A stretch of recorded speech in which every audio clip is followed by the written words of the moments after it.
Sempre darrere d'una de les boles del drac, Goku i els seus amics, guiats pel radar, van anar a parar a la gruta al fons de l'oceà i van descobrir, molt sorpresos, l'existència d'un port. Per desgràcia, el port estava vigilat, i ben vigilat.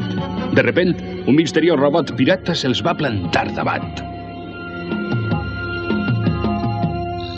Goku decideix repel·lir a soles els atacs del robot per permetre que els amics continuen buscant la bola de drac que tant desitjava el temible General Blue, sempre darrere d'ell.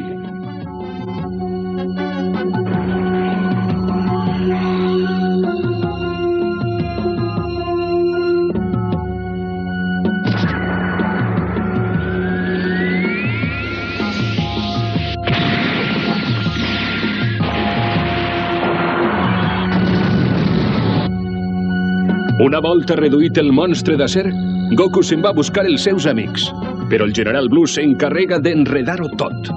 Mentre els seus companys continuen per on poden, el nostre jove heroi pren una direcció completament oposada.